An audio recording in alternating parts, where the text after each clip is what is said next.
Can I get a brief description of who you are and what you do here on the internet, Britt? Absolutely. So my name is Britt. I like to refer to myself as a professional nerd. I like to make things. It's really that simple and that complex. I just like to make things, and I put a lot of my adventures out there on the internet. It started with a Twitch channel and streaming Star Wars: The Old Republic, and that was where I was comfortable. That was the game, the MMO that I was playing at that time, and it was kind of a way to be social and interact more with the SWTOR community, because MMOs, of course, you have so much contact with other people, you meet people, you make friends, you guild up daily or weekly, meet up with these people, you get to know them. And I was kind of craving some of that in my life because we just had a bunch of changes. And so it's like, I just kind of miss having a friend group or a larger friend group, or wanted to add to. It was actually my husband who suggested that I hop on Twitch. He's like, you just stream it and people will join in with you, and if you're trying to do a flashpoint alone, some people will volunteer and be like, hey, I'll help you. And I was like, that sounds actually really neat. So I watched a bunch of other people streaming for like a week or two. I was like, I feel like I can do this. Because if you can't tell, I'm a big talker. I love to talk all day long, nonstop. And I said, I think I can carry on a stream by myself. Sure. So I hopped into it, and the absolute nicest people hopped in. We became friends. They cheered me on. And I stuck with it. I did a lot more stream. I want to say like 3 or 4 days a week. And then kind of backed down and regulated myself to the 3 to 2 days a week. And I think one day while I was streaming, I have a craft table that sits off to the side that I can push and pull away. And someone saw something sitting on my desk. They're like, what is that? Oh. You got something? What is that thing over there? And I was like, oh, this is it was a lightsaber base, I think. And they were just like, did you make that? Like, wait a second, where'd you get that from? I was like, no, I made it. And they're just like, we want to see what you make. And I was like, you guys want to see what I make? Really? Because I thought it would be, honestly, I thought it would be boring. I didn't think anyone cared, because people want to see video games and flashing lights and action and stuff going on and numbers on the screen. That's just what I thought. My mind was just so narrowed in on, this is for video games. I didn't even know there was a maker crafter section of Twitch until I was streaming for a year or two. And other people were like, no, we love to watch people make stuff. I said, okay, well, yeah, if you guys want to see the nerdy things I make that go along with the Star Wars stuff, sure. So I would sew a little bit, I'd paint a little bit. And it kind of went from there that people were more interested in watching me make stuff than playing SWTOR, which is fine. I'm totally fine with that. No, I'm just kidding. We did both. I made sure to keep both going, because it's it is interesting to switch it up, I think, and let people have input on what I'm making, ask questions, encourage people along the way. I definitely don't think I'm an educational channel, but I like to think that I'm an encouraging channel. If they don't have that bravery to try something and take that first step, that I can be the person to cheer them on and get them to make that first thing or buy that first paint or whatever it might be. So that's where the Twitch channel started. And I did cosplay just for fun myself for years. And that's what I was doing, was making cosplays for my family, for myself, or props for other people. And like I said, people were interested in watching it, and I thought that was great. So it went from doing the streaming thing into doing into making the things and going to con and making content off of that. And then of course I pushed into all of the other socials, and just this last year was big for me for TikTok.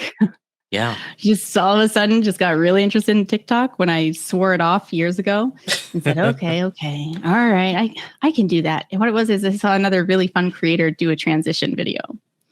And I looked and I was like, I can do that. I can figure it out, because I want to deconstruct everything. I think I know how she did that. So I did it in reverse order. It took like 7 or 8 hours for this horrible TikTok that I made. But I loved it because I was so happy that I figured it out. Like, it wasn't great. Let's not lie. It was pretty horrible. But I was just proud of myself that I figured it out. And then other people share very much on TikTok how they make these videos. They're not afraid to be like, this is exactly how you do it. To me, that's a true creator, someone who's willing to show you their process and not hog it to themselves, right? Yeah. Like the Twitch streamer who says, yeah, come on, let's go. How do you do this one thing? Oh, I'll show you OBS. Come on in. It's those people who want to keep you from the craft that I'm just like, I can't back that. That's not the heart of a maker. That's not the heart of a creator. We know the importance of art and these skills and to share them is everything.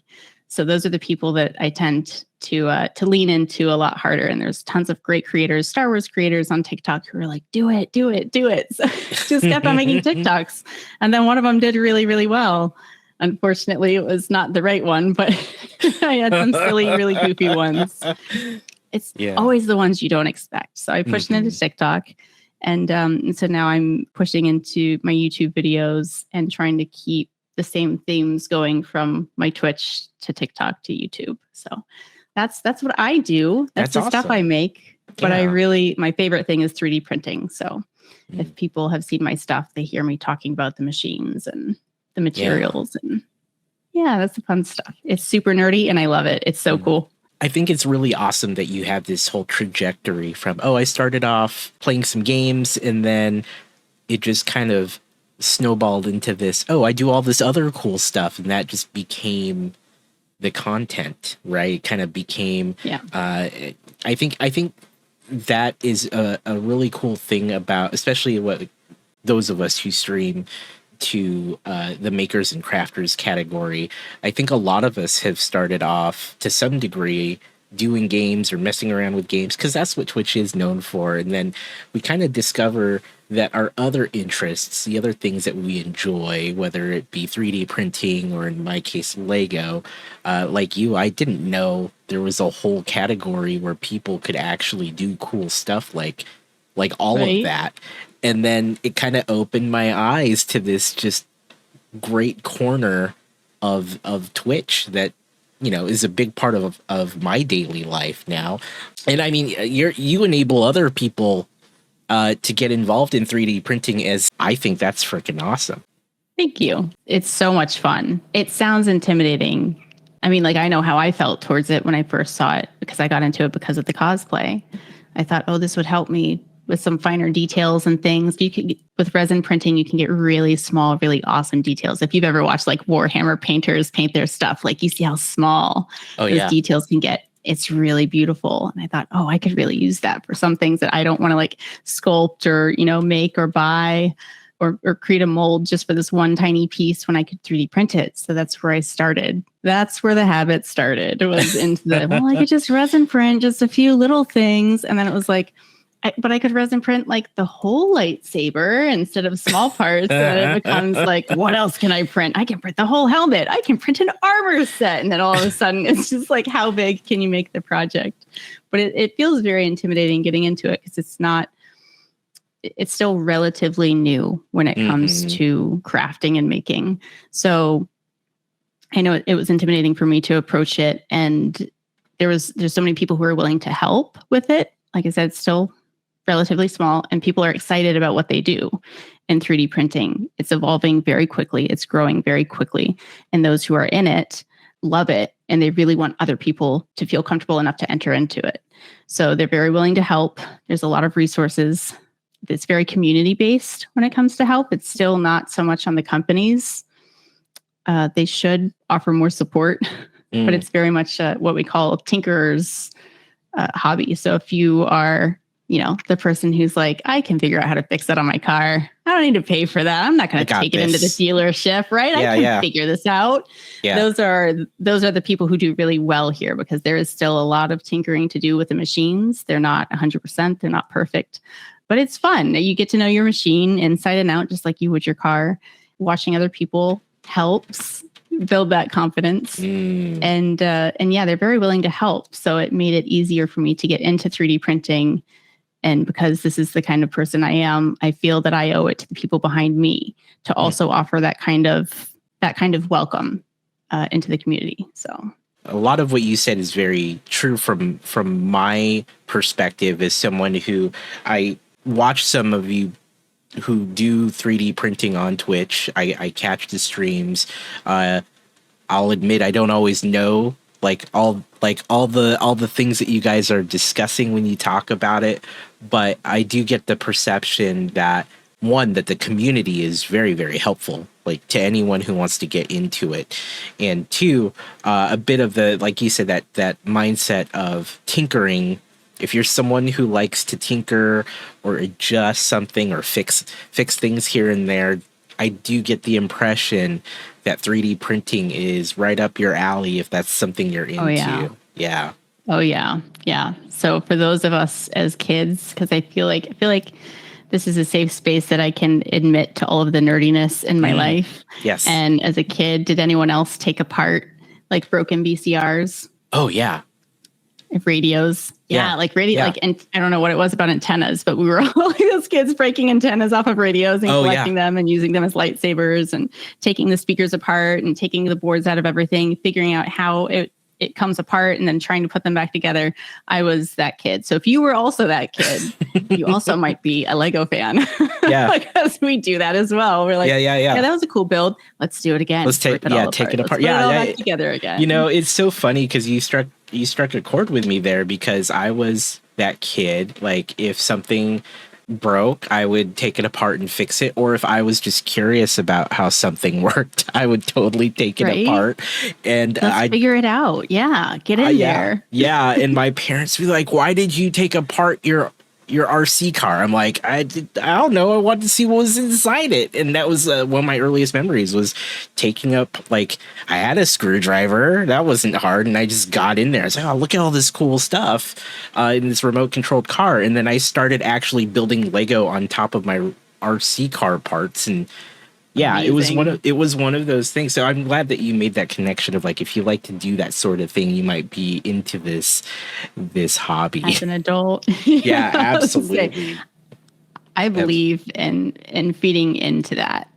Because my parents, like many, were not perfect parents. I'm sure we can all relate, right? Mm-hmm. We love our parents. They tried their hardest, but they weren't perfect. But I will say one thing that they were always perfect on was they never said no to any of my curiosities. If I wanted to find anything, like knowledge about anything, when I say anything, like anything, I was curious about everything.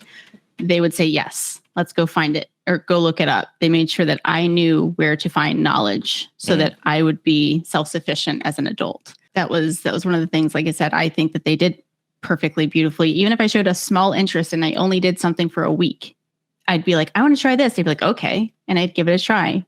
If I was bored of it, 4 weeks later, a year later, whatever, I'd have to follow some things all the way through, of course. Like, I couldn't just give up on soccer halfway through the season. They're like, see it to the end, but then you don't have to do soccer next year because you found out that, this is or isn't for you. So that's one thing. I don't think I've even brought that up to them before, but I don't know if they did that consciously or not, that they were always like, whenever you're curious about something, just go find it. But as an adult now, I recognize that they never said no when it came to art, when it came to music, when it came to sports, when it came to travel, when it came to anything that I was curious about. They're like, let's go, let's do it. Nature, animals, museums, whatever it was I was interested in that week that I could get my hands on. They always said yes, or they would find a way to say yes. And I appreciate that. So that's, for those kids, like I said, I like to call out being a nerd as a kid, because, like I said, I'm a professional nerd as an adult, but I like to call out those other nerds who were, the nerds that are all grown up, because I feel like our generation, I feel like was the last generation where, like, being a nerd was not cool.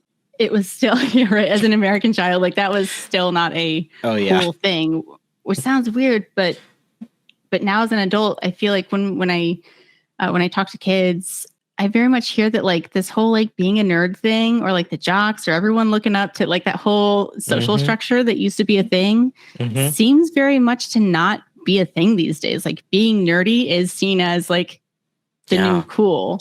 I don't want to say a new cool, but, like, kind of. But it's widely accepted. It's wild. It's crazy. It's wild, right? Yeah. I have to hide the nerd inside. Man. It's like we have to suppress it. You have to keep it away. They will judge you. And so now that I get to be unapologetically myself as an adult, and have other people just be like, you can do that now? I'm like, you can do this now. It's okay. It's you fine. Can come out. We accept you. The water's for what, fine. Come in. Yeah. If I can encourage others, that's what I try to do. So I call myself out day in and day out. So anytime that I can relate to another nerd or find one in a crowd, it's like we will find something that we connect on, because there's so many of those personality traits. Like I said, like the tinkerers, that was very much a thing. Oh my gosh, we used to take things apart. Our parents would go to the thrift store to find something broken just so we could tear it apart, so we didn't tear apart the things that were working inside of the house. And yeah, so I think we should all stay curious and figure out how things work. And you're never too old to, I always wanted to be a vet tech. Do it. Go. Apply.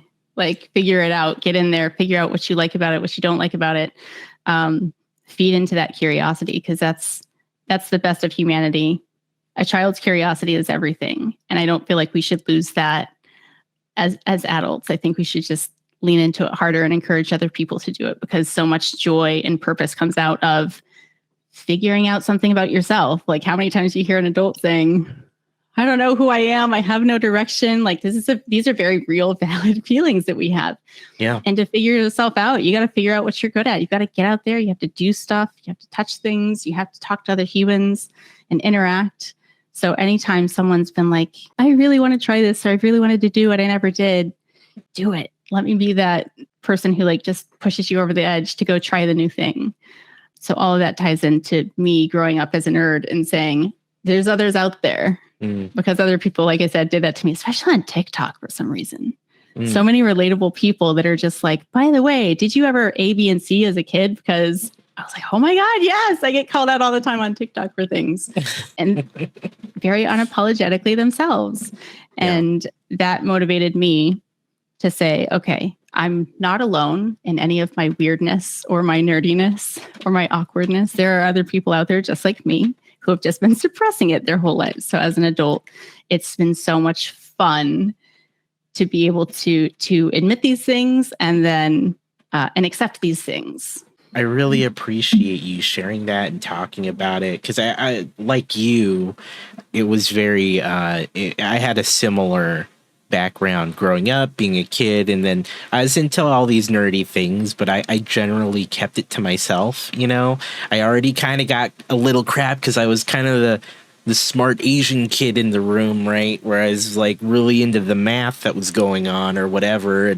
And to admit that I would be into things like Lego for as long as I was, or like, even video games when I was like an older teenager, right? Some of that stuff was like, oh, you're not cool for being into those particular hobbies, or taking apart all the tech in your house. Like, I appreciate you sharing that, because I greatly relate to that background, as well as, like you said, like growing up, it was definitely not cool to be into some of those things. Like, I was also into like building model cars and model planes. I couldn't really admit that as like 11, 12-year-old kid, because at that point you were some people my age were too cool for that, right? And it was like, right, it's not traditionally cool. But like I said, I feel like there's been a shift. I don't know if it's just because I'm not a teenager anymore, but I feel like when I speak with kids and interact with the youth of today, that they are like, this isn't a thing. The whole, talking about like quote unquote popular kids. The popular kids now, what I feel when I talk to other people and their experience is that it's the nice people. It's the people who have really strong social skills and can interact with a wide variety of people. Those seem to be the quote unquote popular kids now. And those kids, some people keep to themselves, and people are fine with that. They're not like, oh, that weirdo doesn't talk to anyone. They're just like, oh no, they're on the spectrum and they don't do really well with loud noises and lots of people. So when they approach me, it's like so much more accepting of just the way that people are now. And I think that's a beautiful thing. So even though I didn't get to experience that as a kid, I love that I get to at least experience that as an adult. And I look forward to my kids growing up in a place where they can be them and be comfortable with themselves while they're doing it instead of having to accept themselves later in life. Like, I want you to figure yourself out now, love yourself now, and just and live like the highest quality life that you can. So whether that is doing a Lego set here and there because it just makes your little heart happy, do it. Do it. Like, absolutely. We deal with so much that if, making a little thing, no matter how small, like it doesn't matter how small. If you just sit down with someone and you have a coloring page out, like just color the page, just do it. Just the little joys in life that, you need those small wins. And I do believe that they add up, and I do believe it's contagious. If I can just be my weird, goofy self and encourage other people to do the things that make them happy, then that makes me feel like I've done something worth it with my time. What I really love about the content that you do put out there, when you're posting TikToks or you're just hanging out in your stream, is that thread of just do what makes you happy. If you're curious about something, try it out. If you want to do something that seems fun to you, don't be afraid to do it. So thank you for carrying that theme into this conversation, because I was going to point out that carries through in the content that you put out there.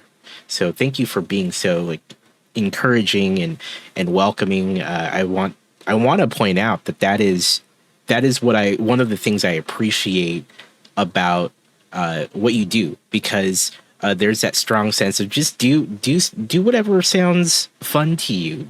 Explore things that you enjoy. Clearly for you, it's making things, 3D printing, or just working on all the things that you show. Like, all gosh, the things. Yeah, I scroll. So many things. When I prep for these shows, of course, I try to do a little research, and I just scroll. I scrolled through your TikTok and I was like, man, there is so much here. There is so much. She does a lot. She does a lot of things. Yeah. Yeah. I do. You've got, I want to talk about that a little bit, because like you said, you kind of swore off TikTok for a little bit and then you decided to go back.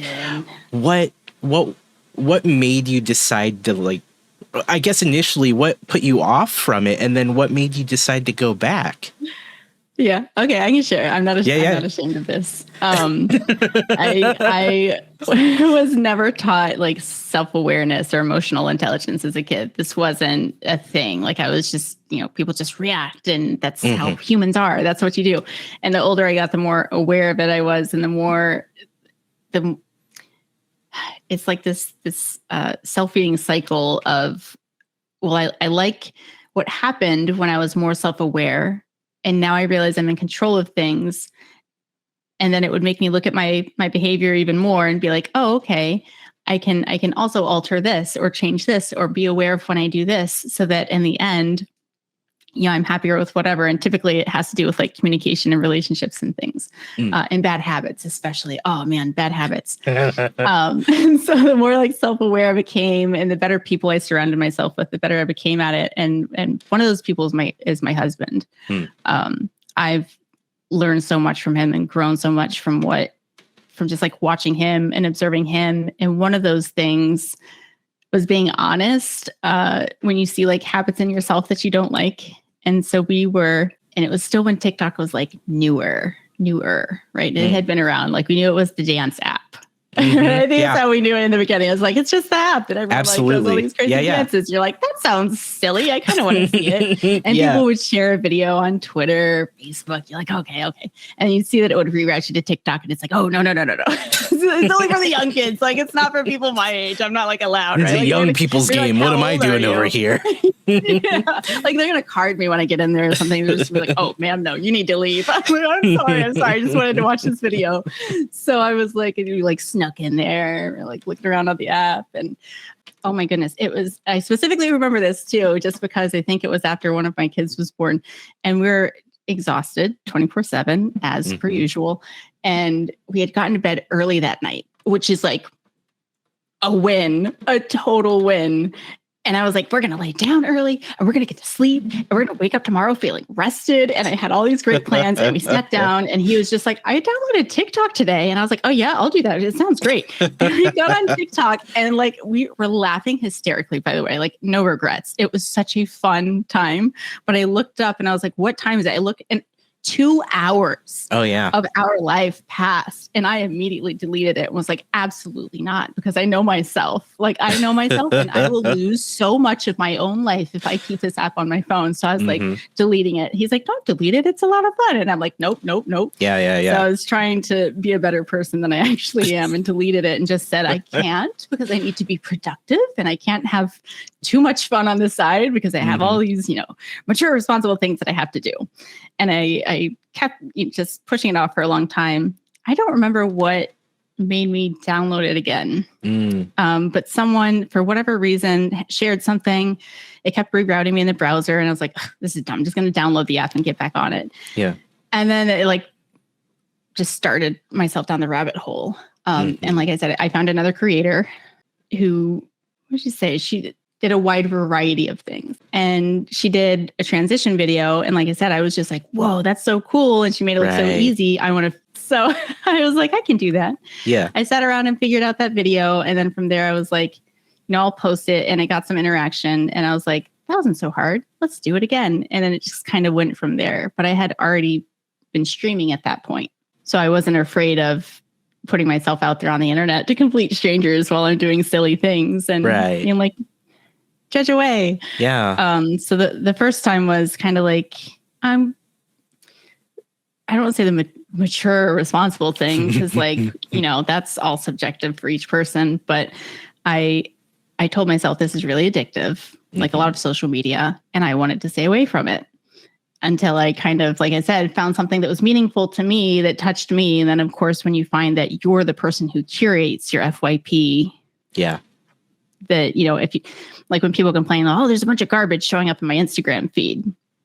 Well, you can change that. Yeah. Well, had a couple people admit some pretty strange and silly things to us that were coming across their feed. We're like, so clear your history. Yeah, that tells me what you were looking at. But clear your history and start again. You can always start again. So it's a ton of fun. It's a ton of fun. And I find, again, if you don't like something, don't interact with it. Yeah.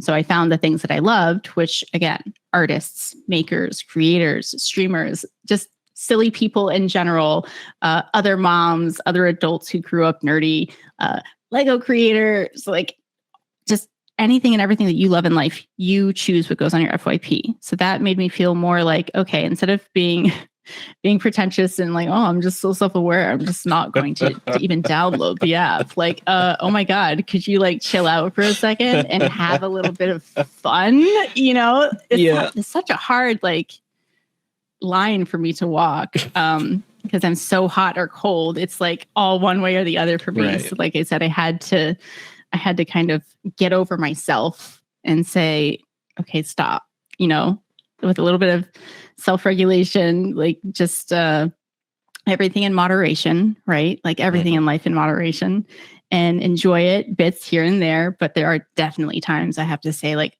I have to just walk away from my phone for a minute because it's a time sink. But again, if you want positive things in your life, if you want, silly clips, from Zach and Rutledge in your life, and you just need that little giggle, that like good wholesome belly laugh from the bottom of your belly, and you just need that little lift in your day, that's what you can put on your FYP. Yeah. So I think that gave me a little bit better perspective once I realized how in control you are of the content that comes in, because it used to just be whatever. Yeah. Right. Like when Facebook first started. Just whatever comes across. You couldn't curate your own stuff.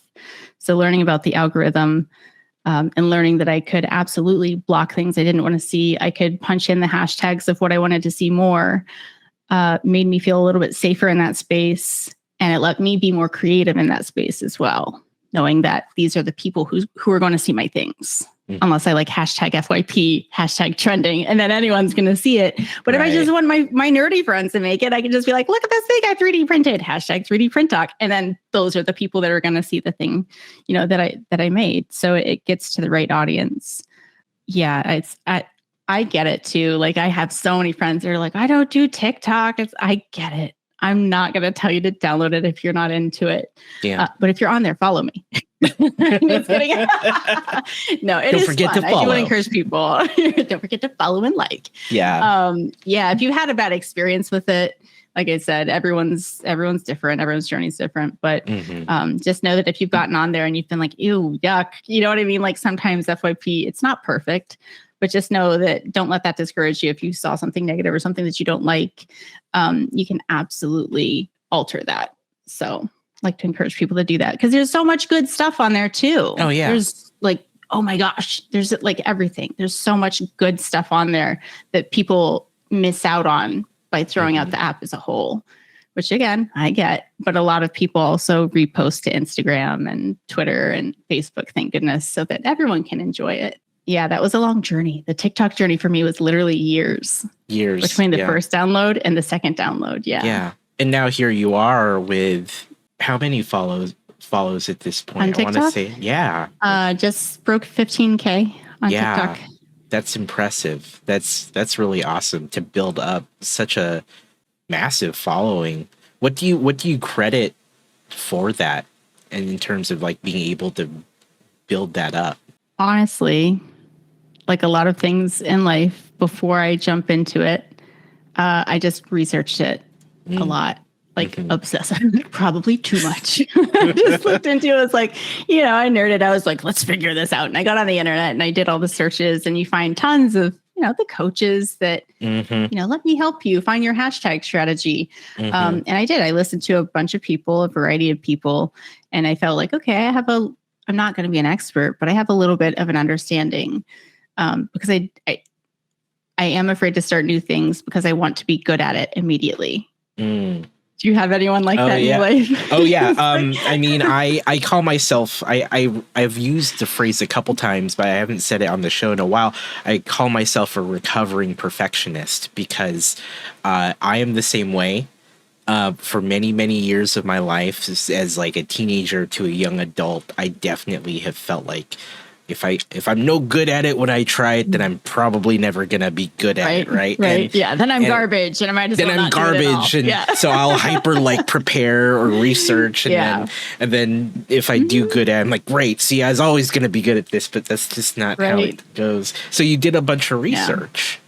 I did the nerd thing, and I did all the research, and I looked into it. How does the algorithm work? Who owns the app? Where is this from? How is this different than other apps? And I did the nerdy part first, and then I started creating things, and found you really have to work your way into the algorithm, for your stuff to be pushed. And on TikTok specifically, it has to be that you post regularly. You have to find the ideal time and just post regularly. And obviously it has to be somewhat creative, but essentially if you follow, trending filters, trending sounds, things trend every single day that you can hop into. And if you have a niche, you kind of just make it applicable to your niche.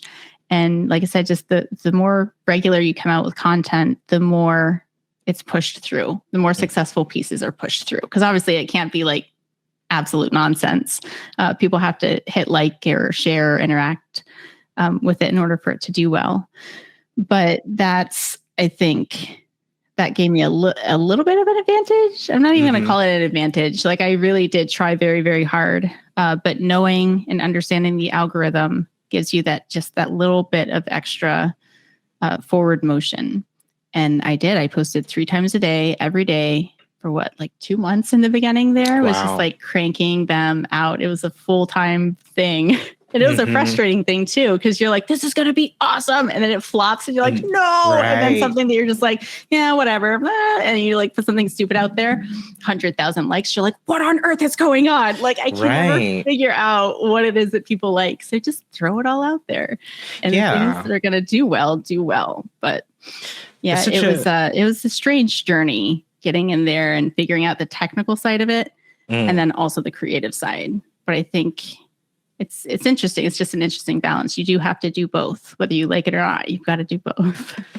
Yeah, it sounds like, and correct me if I'm wrong. It's just it is definitely a lot of experimentation, finding what works for you that kind of meshes with the things that you yourself are posting. Like you said, finding the right times, the right hashtags, and just being willing to put everything out there and see what works.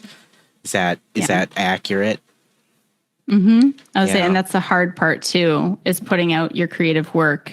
Okay, like that's what's hard about art, right? Or being a human is hitting that go live button for more and more, knowing I'm going live, and everyone will just all the internet in its glory, and it's not always kind words. Judgments are going to be looking at me, and they have the free will to say what they want in chat. And for a lot of people, that's too much. And like I said, I understand. So it's a lot to be like, I don't even know if this is going to do well. It's just going to be embarrassing for me. Is only one or two people going to see and relate to this piece?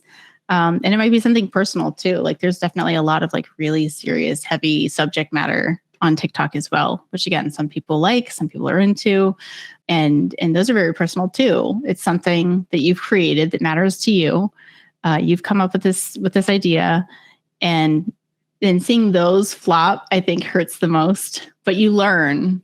I hate being one of those people who's just like, I learned from my mistakes. I regret nothing. No, absolutely untrue. I regret so much in my life. It's not funny and I'm angry about it. But I'm not, these are my faults as a person. And I know it. I'm just jealous. I'm jealous of people who are just like, no regrets. No, I regret a ton. But I at least know that when I do have something that doesn't do well, that I like to at least study enough to know or figure out, get an idea as to why it didn't do well. So that's the challenge, right? Is figuring out what works well with the algorithm, but then also what works well with you as a creative human. So it's it's all a balance. I think that's my brain just kind of put it together. I think that's why I like the 3D printing stuff and the TikTok stuff, because I'm very much like both sides of the brain person, and both give you that, that streaming side of OBS, streaming, equipment, mixing stuff, content, scheduling, all of that stuff is like very, right, one-sided. And then the creative side of it and meshing the two together, I think keeps my interest. The 3D printing is like that, right? The tinkering, the troubleshooting, the software, the files. And when things don't go well, let's figure this out. But then there's also the creative side of 3D printing. Yeah. So it seems, I've just found here that that's the kind of stuff that keeps my interest. If it engages both sides of the brain, it certainly can keep my interest for longer. So I think that's what makes the streaming stuff interesting, right? Yeah. Or helping other people into it, getting them into it, helping them troubleshoot it is also satisfying. I'm a game designer by day. And so what's interesting about that job is it's a lot of thinking about the technical aspect of it, right? Like we do a lot of, especially if it's like a role-playing game or something that has leveling or weapons, there's a lot of math because you want to balance them. So there's that whole technical side of like, when I designed this game, here's the maths that I have to do, or here's like the technical design of it. And then there's also like, I have to come up with a fun name for this move in this RPG, or I have to come up with an interesting quest point here that would be compelling for someone to explore this side of the map. So there's that creative side. And that's what I like about the streaming, right? It's the whole technical aspect of getting it working, but then the whole, what do you do once all that stuff works? Like, what is the creative part of expressing myself in a stream or a YouTube video? So I can completely, I agree with this realization, and I think that's something that's really interesting about being a digital creator, right? Being someone who's active on TikTok and Twitch and all these platforms, is you kind of have to be good with the technology, and like you said, 3D printing too, you have to be good with the technology, so then you can also incorporate that creative side of you and do something interesting with it and express yourself. So very cool. And you can keep both pretty superficial, I think, too. So you can go into it as deep as you want, right? Like you can, technically you can pick up your phone, open up the mobile app, and hit go live. You don't have to have the fancy stuff that we have here. Yeah. You don't have to have the lights, the colors, the flair. Anyone can technically just turn on their phone. I've seen it. There are people who have the talent to carry that, and they can do that. They make it interesting or funny or whatever it may be. So yeah, it's like you can leave it on a superficial level and still experience it and get that taste for it. You don't have to do the deep dive like you and I have done, but you can if you want to, because it is really interesting stuff. Yeah, and I think people kind of especially streaming, right? Mhm. Like, do you hear that a lot too when other people are like, oh, no, I don't have the right computer. But once I do, all the time. I don't have the microphone for that yet. Yeah. All I just the need to get like time. another 2 cameras. And you're like, but you don't. No, you don't. You don't have to. It's nice Mhm. to, but you don't have to. So if you just want to try it, you just want to play around with it, it seems interesting to you, you can pop into it. And if you want to go deeper, you can. Yeah. So wonderful point there in terms of the accessibility of it, because the Twitch app, TikTok, like all of these things, they do make it really easy to get into. Like you can just hit the button and do it if you want. Yep. Yeah, you can absolutely just do it. And like you said, I do get that a lot because of the nature of the work that is on this channel. I get a lot of people who go, oh, I want to stream, but I really need to get another camera, or I need to get a better camera, or I need a better computer.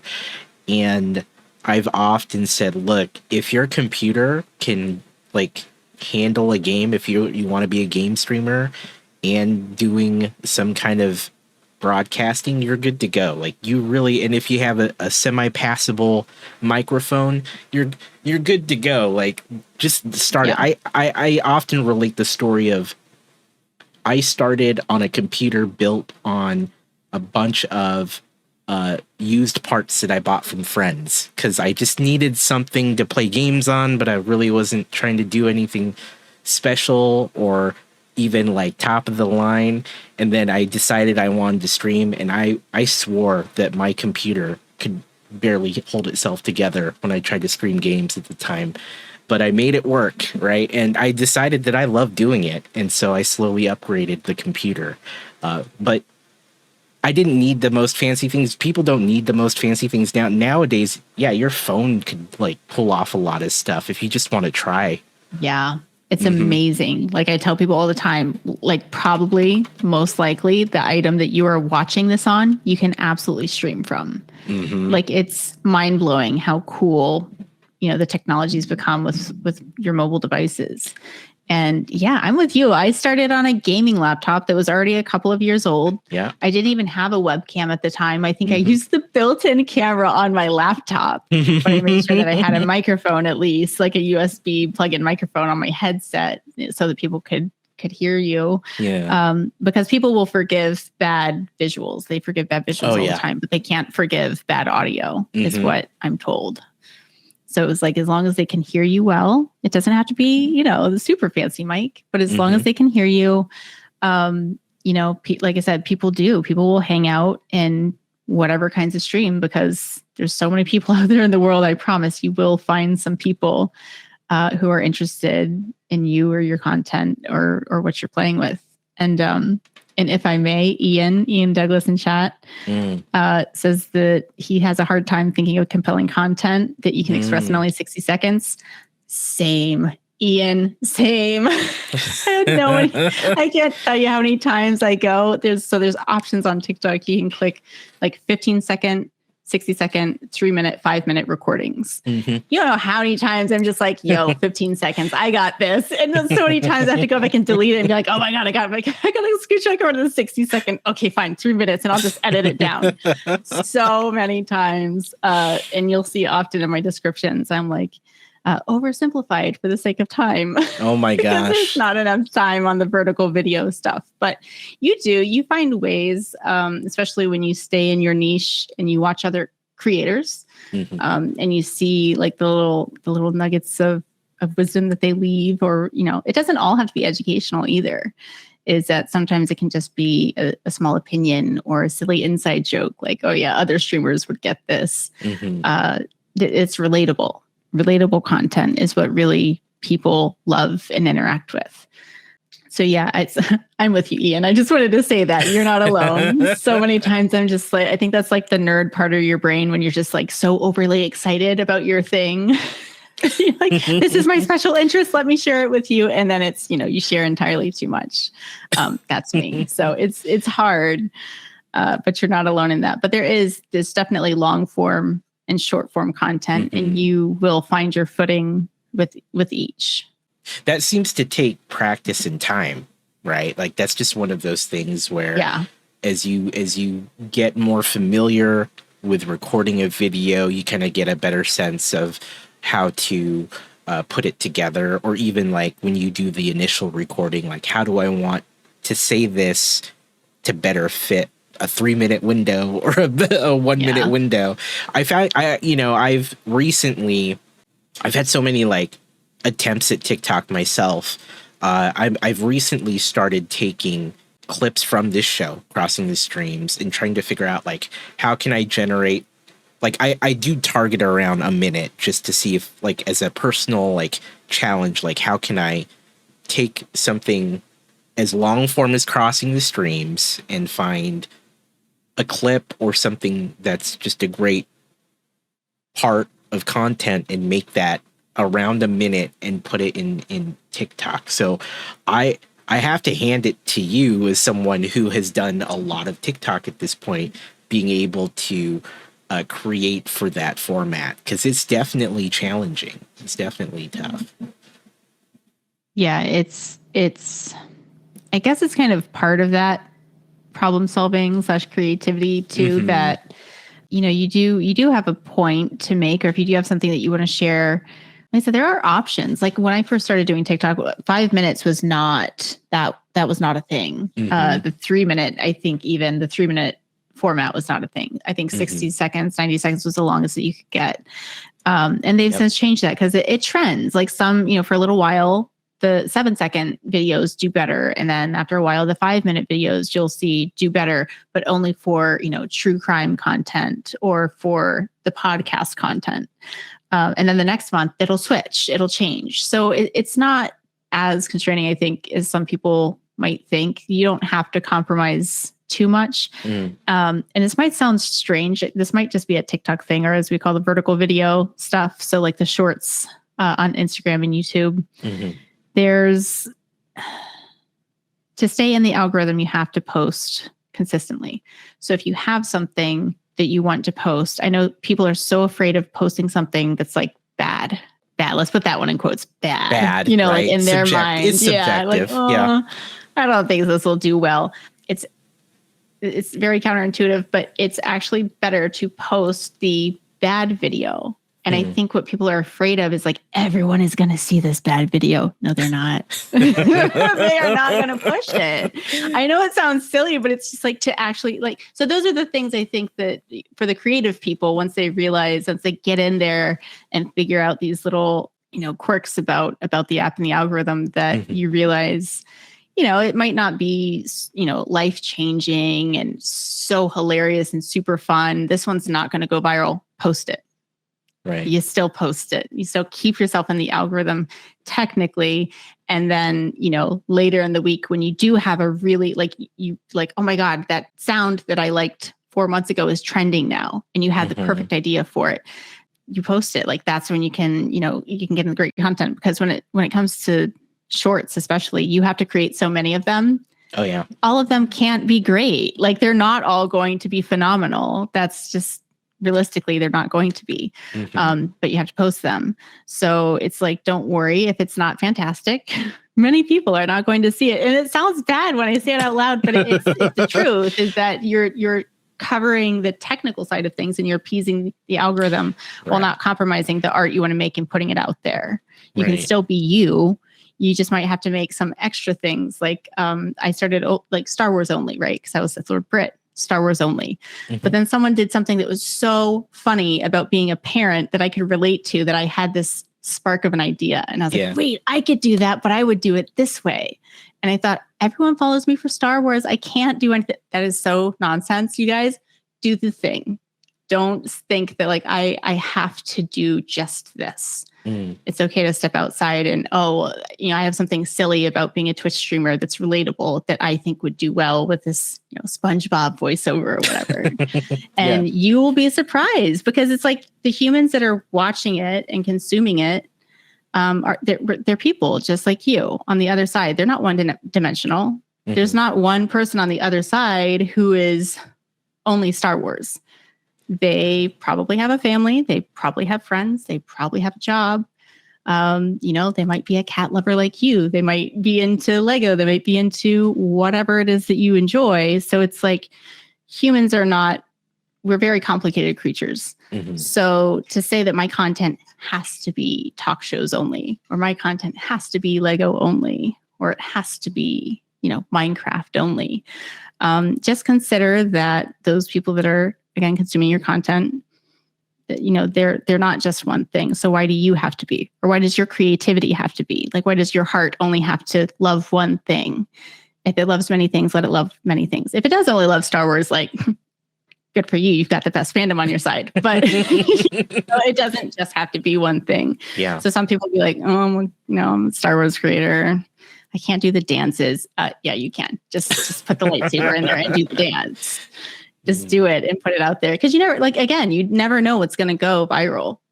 Yeah. Honestly, like I can tell you, I worked 7 hours on my first transition video, 7 or 8 hours on that stupid video.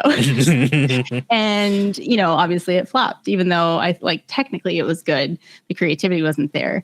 And then I did a really funny creative video once, threw it together in 15 minutes. And that was one that went viral. I was just like, oh man, you can't guess, which ones you like the most as a person, but you can never really guess what the algorithm or what viewers like. So just put it all out there. And if it's not going to do well, like I said, millions of people aren't going to see your bad video. Right. 20 people are going to see your bad video, but it keeps you in the algorithm. So it's like having that knowledge of how the algorithm works can still allow you to make exactly what you want to make. And like I said, I don't think it personally compromises the content that I make. It just kind of makes you explore a little more or do a little more, do a little extra. Like normally I wouldn't do this, but this is trending. You might find out that you're good at it, or that one might be the one that goes viral. So every video has the potential to go viral on vertical video, which makes it all even more interesting. Yeah. You'll have someone who has like 1,000 followers, and then they'll have a video that goes viral, and you'll see them go from like 1,000 to some crazy number. Yeah. And it's like, wow, that's insane. They hit that one video at the right time. Amazing. And I mean, one of the things to get from, I think, this conversation is that because you never really know what will take off, it benefits you too. If you just want to do something, or you have a funny idea or something that you want to try, just do it and see how it performs. I think that's definitely something that a lot of creators sometimes get stuck in, where they don't do something because they're afraid that, like you said, it's gonna flop, people won't like it, etc.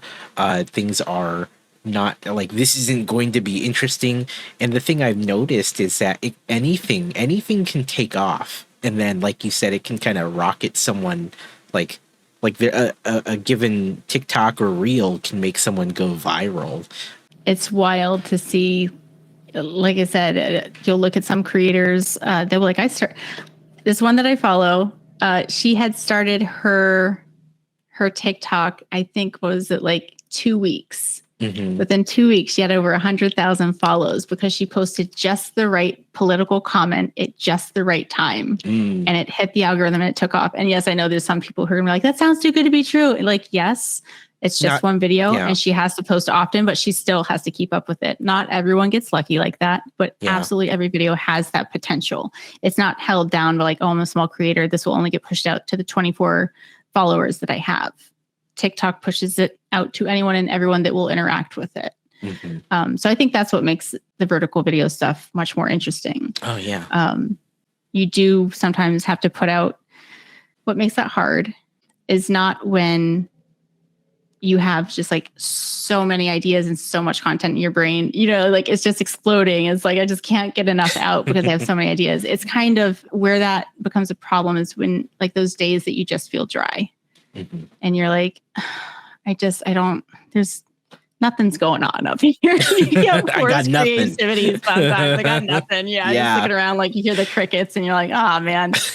Those are the times that it will feel like a compromise because you're like, I don't feel like making anything and I have to, as opposed to it's usually about the amount of content or the timing of the content, not about what the content is truly about. Does that make sense? Yeah.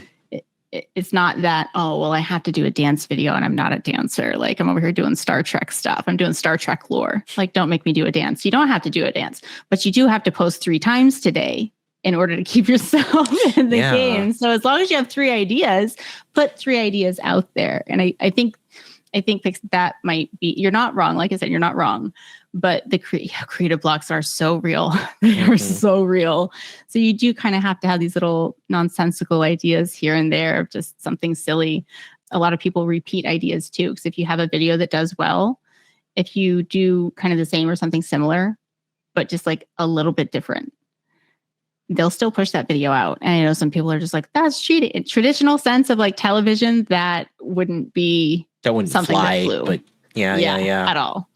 But vertical video, that's changed very much. So it's hard sometimes when you feel like you have to make more than you want to. It's hard to force creativity. But yeah, like I said, you just you figure it out once you're in it. You get the feel for it.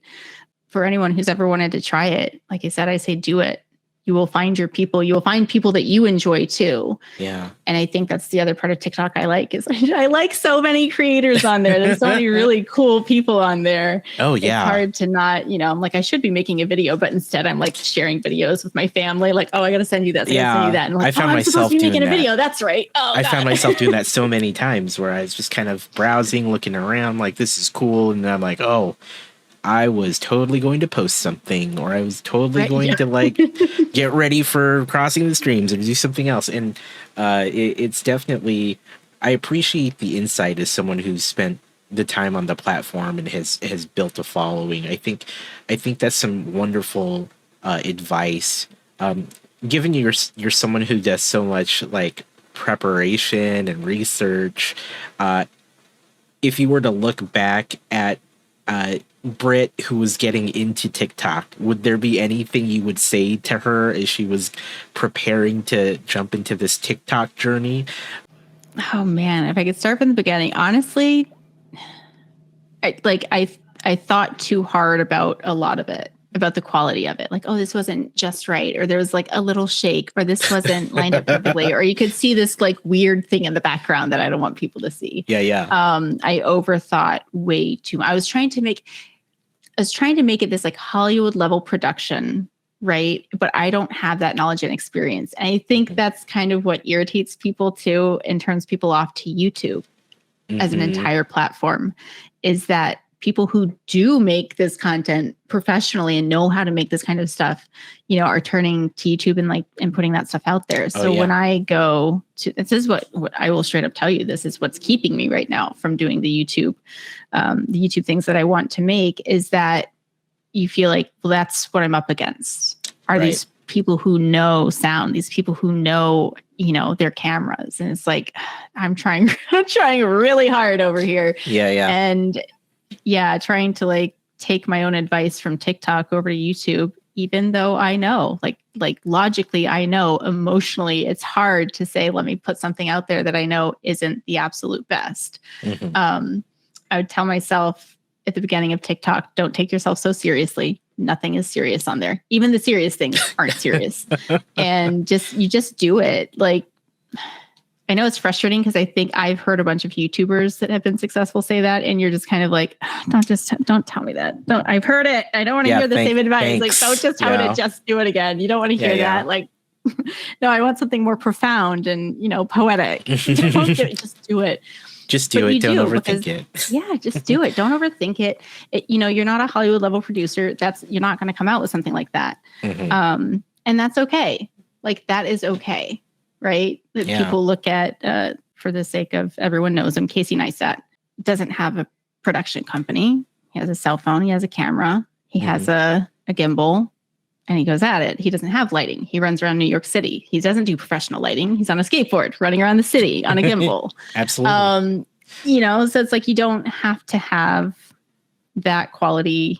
You don't have to have like a full studio to make content. If something matters to you and you love something and you want to share it with the world, don't let silly things like, I don't have the technical, ability. It's okay. You'll figure it out. You're a creative person. I promise you'll figure it out. I don't have the perfect lighting. I got you. You're going to get on the internet and you're going to punch something in and you're going to find another person who's, put out, hey, how to ideally set up, your system, or how to spend less than $15, how to get this professional effect with stuff from IKEA. There are other creative people out there who helping people make content is their jam. Mm-hmm. There are people out there who, instead of clay or paints being traditional, their medium is making content. Like that is their art. And again, like anyone else in 3D printing or Lego or streaming, there are people out there who making content is their thing. That's their passion. And they are more than happy to help. There's a lot of people who keep their secrets. Don't worry about those people. You don't need to worry about them. Forget that. Worry about the people. Yeah, exactly. We don't need to just turn this way. It's the people who are willing to share their love and their craft with you. And I promise, like you will find each other. Put that signal out there and someone will pick it up. So don't let the technical stuff keep you from that. Don't worry about, oh, this didn't look great. Or my favorite one is when you use like the wrong, like the automatic filter and it has like crazy eyelashes that are shaking the whole time. And you're just like, oh my God. It's such a trigger for me. So like these eyelashes. Yeah, like I've seen some of those. You're totally still though. I don't know what it is about that, but you're totally still and you're just sitting there and just like eyelashes, just like, it's such a distraction. But like so many viral videos out there that have that same filter and their eyelashes are all over their face, but they said something hilarious. Therefore, people interacted with it and pushed it through. So don't worry about perfecting it. Don't worry about, this has to be some Hollywood level, production with lights and sound effects and backgrounds, and don't worry about it. It will, your video, your content will get through to the right people. Like I said, it doesn't have to look like $1 million in order to do it. So I think I would have saved myself so much time and heartache if I had just said, don't take the small details too seriously. Again, like you forget, like it's a human on the other side, right? So like you're putting on your shoes, you have your dog in the background, like tearing up a pillow or something, and you're trying to deliver a line or say something or share a story. Like 50% of the people watching that video have a dog. Yeah. Or have met one before that they really liked. Like it makes you relatable to be imperfect. It's not relatable. This is what's so interesting about Hollywood, right? Is that they're not relatable. Honestly, like, sorry, like you're lovely to look at. You're very interesting to look at in an artistic sense, but you're not relatable to me. However, the other, like, I call it the bad mom TikTok, which just like cracks me up, the moms who are willing to admit, like, I'm not great at this. Like, I love this, but I am not good at this. Yeah. I can relate to them. I can relate to them having a bad day. I can relate to kids doing insane things that drive you nuts, but you still love them. I can relate to the other middle-aged woman who's trying to do 85 things with her life and there's not enough hours in the day, or the person who runs off of coffee and forgets to eat most meals in a week. I get you. I don't get, the Gwyneth Paltrows of the world who have a chef cooking for them and wake up every day feeling refreshed with no bags under their eyes. I don't relate. I'm sure you're lovely, but I don't relate to you. So don't be perfect. Don't kill yourself trying to get some, everything perfect and just the way it is. Just put it out there. You'll get better at it. Whether you like it or not, you're going to get better at it. You learn it's like passive learning process. You're just going to learn about it. Yeah. And you'll find out some great things about, I just assumed that people would hate this or love this. And you find that the opposite is true. And that's fun. So don't let these things intimidate you from making something special, because like I said, it will find the right people and it will resonate with someone, because there's so many people in the world. Like, trust me, the numbers have shown for us math nerds. If you want to talk about the probability, then those numbers have been crunched, and there are people out there who are like you. It feels very much like we're alone, right? Especially after the pandemic, it felt very lonely, and it's like, logically, I know that literally every other human on this planet is experiencing what I'm experiencing right now. Like, that logically, like we all knew that. We're literally all on lockdown together. There's not one person who's just like, what are you going through? That's crazy. Like, everyone already knew we were all doing this together. And yet, at least I know as a human, it felt so lonely. It did. felt so isolating. Even though I had my logical side of my brain just like, let's think about this. Let's break this down rationally. It's like, it felt so bad. And more people, could relate to that. And I know that, like I said, putting yourself out there can feel bad, and it can feel like I'm the only person who thinks this way. Yeah. I am the only fan of Star Wars that has this one opinion about Kylo Ren. I am the only artist out there who absolutely hates this Liquitex product. Like you are not, I promise. It feels like it. It might feel like it, but you have to know logically there are other people out there who can relate. And they'll find you. Put it out there. And they will find you. That's what's cool about the algorithm. Like I know everyone's just like, oh, the algorithm, like it's this big, bad, evil thing. It can be if you fight it, right? But work with it, and it can do really beautiful things. It can connect you to some really special people, and it can share your beautiful art. It can share your beautiful conversations. Whatever you have to share with the world, it will get it to the right people as long as you understand it and you use it in your favor. So even if it only shows your video to 20 people, know that that was the right 20 people who wanted that video. And I hope that encourages someone to put that out there. Don't worry about the shakiness. Don't worry about the shadows. Don't worry about the color balance. It's okay. Just grab the phone, make the thing, put it out there. And I really think a lot of people will surprise themselves with what they can create. You're going to get better at it. All those little things, all those details, they work themselves out, right? Did you ever go back and watch your first, oh my gosh, your first streams? Oh my your gosh. First videos? I've looked back at those. I've looked back. It was a mess. It was definitely, I think we've all come a long way, right? Like, and that's the thing to remember is especially when if you stick with it long enough, if you enjoy it and you want to keep doing it, you get to a point where you see that growth over time. And yeah, my first videos were not, I understand why there was like only maybe 2 or 3 people in those streams. if that, like it was, I was probably one of those people because I had my preview up on another screen. So yeah. It's hard. I mean, like, and on that day, you were doing your best. Mm-hmm. You were doing your darndest on that day. I know you were, because we all were. Mm-hmm. But as the years go on, as the months go on, you will look back at it and just be like, wow, you might not even be thinking about it, right? Like I said, it's this passive learning process, just being in something naturally, right? Like being in an office where you're doing the same, same job or similar jobs, like you're going to be learning from the people around you, whether you're trying to actively learn or not, you're going to be learning and growing as a person. So the same thing is true with content creation. You'll get better at the technical stuff. If you stream on Twitch, you want to play your video game and you're really great at that game and you're a funny person, or you're a clever person, or you're charming, like you're going to do well. Don't worry about the camera stuff and the microphone stuff. That'll work itself out. But if you have something special to share, like please share it. I know you started on Twitch first, but how has, I think, your growth affected on TikTok? How has your growth on TikTok affected how you tackle content on Twitch? They're so different from each other. Like there's some fundamentals that are the same, right? Be yourself, talk about what you know about, laugh at the things you want to laugh at. But yeah, they are so different from each other. The skill set's totally different. Like some of the tech will be the same, right? Dealing with your phone, the streaming, the bandwidth, the size, the quality of video.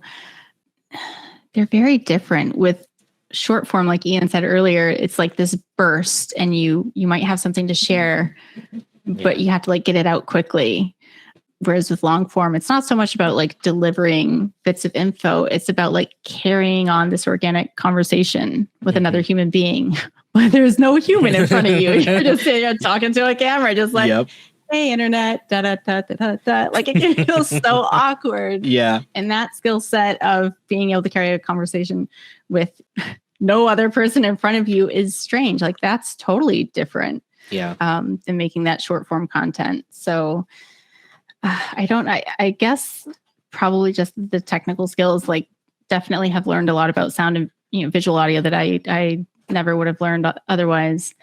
But yeah, I think, oh my goodness, I think it's just it puts all of it into perspective about when I do have an idea too, like where to share it. I think that's one benefit that people who do multiple platforms that we have is that it can feel like forced creativity sometimes, but also you can use that tool in your favor of saying, I had this great idea and it might take me 10, 20 minutes to get this idea out. So therefore I can't do TikTok, but lucky me, I have already established my YouTube that I can live stream to, that I can then turn into a video and post. So that is one benefit to doing multiple platforms, that some people who are just, I'm Instagram only, which there's nothing wrong with that. You just have to be a little bit more flexible with your content. If you have multiple tools to express it, then obviously if you have an idea, it's more likely that you'll be able to have the right platform to express it. But yeah, I'm not sure if they've ever like directly benefited each other, learn from each other. But I can absolutely confirm like the tech side of stuff helps. Carries over. Helps you in both. Yeah. Makes sense too, because we're always fighting our phone or our computer or something like that, right? Honestly, it's like, I swear to goodness, they have personalities. It's just like some days it's like, I know you're not a person, but sometimes it feels like it. Like my camera just has a mind of its own and wanders one day. You're like, what's going on? Yeah. I thought we were friends. It's still going to work. You're still going to make awesome content. It's fine. Yeah, that's the thing. That's the thing. What is next for you? Like, what is in the near future for Britt as a creator here on Twitch and TikTok and everywhere else? What do you have going on? For the future, it's going to be YouTube. I don't want it to be so much, and again, I'm going to be flexible with it, but I don't want it to be, I'm an expert at 3D printing. Here's the information that's 100% valid and correct. You know, I don't want it to be very much like, let me educate you on the things. It's going to be more of me, or at least I intend for it to be more of me sharing my journey of, you know, I like to make weird stuff. Come and join me if you're weird and you like to make weird things too. You know, and I'll talk about all of the things, all the weird, nerdy things that I like and all the content I like and the things that I like to make. The cosplays, the dioramas, whatever I happen to be making, and kind of more like, I'll show you what I'm doing and how I'm doing it if it helps you learn it. But I don't so much want it to be like, I am an expert. Let me share my vast amount of knowledge with you. It's more like, I'm imperfect, but I figured it out. So you can figure it out too. So like, come along with me and we'll make nerdy things. And that's what I would like to do for that stuff that you can't quite fit into the vertical videos. I would like to make the YouTube stuff, but for me, it's been pulling that trigger on that first video and saying, okay, it's not perfect, but it's okay. I'm just going to put it out there. It's hard. It's personal. Hard. So it's tough. Yeah, but it will happen. That's why all the changes were actually made this year with updating the name and the branding and expanding and really defining who I am as a maker, because I'm intending to move all of this over to YouTube. So that's great. Well, I look forward to it. Yeah, it's exciting. Yeah, another adventure on another platform. And I'm sure, you know, just like your time going to TikTok, I foresee that it's going to go well for you on YouTube as well. So I'll be there for it. I'll be cheering you on. Thank you. I appreciate that. Absolutely. Britt, thank you so much for hanging out with me. I feel like we could do this all day. Yeah. You have just so many wonderful stories and just thoughts on making things, and I just loved it. It was just fantastic getting to know you and getting your thoughts on what it means to make content and doing things here on Twitch and on TikTok. So thank you so much. For those that aren't already following Britt on both platforms, TikTok, Twitch, as well as all the other ones, but those are the ones that I pay the most attention to, where you're on them, twitch.tv/Creatrix Britt, as well as TikTok. So you can find her there, and yeah, you won't be disappointed. There's some just amazing stuff about 3D printing, Star Wars, being a nerd in general, being a parent, like I Mhm. loved it. It was wonderful. Thank you, Britt, so much for hanging out with me for this. Thank you so much for having me. I appreciate you in chat. Thank you so much for hanging out with us and letting us vent about all the fun, nerdy, makey, crafty things that we like to talk about. And if you're in chat, don't forget to follow more and more. And don't forget to follow Britt. Don't forget to hit that follow button. Yeah. We appreciate you guys. Follow Thank and you for like. having me. Yeah, absolutely. Now, Yeah. as is tradition, I do want you to close out the final portions of this episode. So I'll give you a second to think about any final words you might have for anyone who will see this or hear this in the future, or who are hanging out with us now. The floor is yours. Again, I think like if I have one thing to say to anyone who's going to listen to this, please, that thing that's always had your curiosity, that instrument that you've always wanted to pick up. It doesn't matter if you're 9, if you're 99, whatever that thing is. You've always seen watercolor and you just wanted to try it. Whatever it is, I challenge you this week. Find it, put your hands on it, sign up for that class, do that thing, touch that thing. The worst thing that can happen is what? You end up being, oh, I'm not great at this. Well, guess what? You can practice. It might be really great. It might be really fun. It might resonate with you. Or maybe you go to that class for violin and you're just like, oh, oh my goodness, this is not for me. But you bump into like, the piano teacher down the hallway and you end up, oh, hey, I used to babysit your mom, or like whatever it might crazy story be. You might just run into that right person who unlocks that door for you to do the next creative thing. Don't be afraid of your creativity. Don't hold your creativity back. Don't think that you're, what you do as a career, as a person, that's all you are. You are allowed to be a creative person. You're not just whatever you do during the day. You are not your day job. You are so much more. And all people have some level of creativity to them. And some people will fight me and just be like, I'm not creative at all. No, you are. You just haven't found your medium. You have one. It's out there.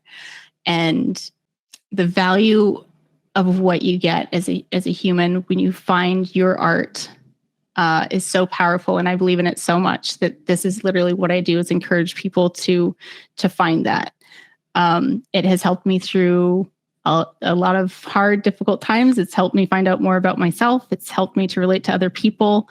And there's just so much power and value in art and in creating things. So even if you don't see it as like traditional, we'll say art, right? Like the paper to pencil, the paint on canvas, it might not be that. Maybe you make cupcakes, but man, they are probably the most awesome cupcakes.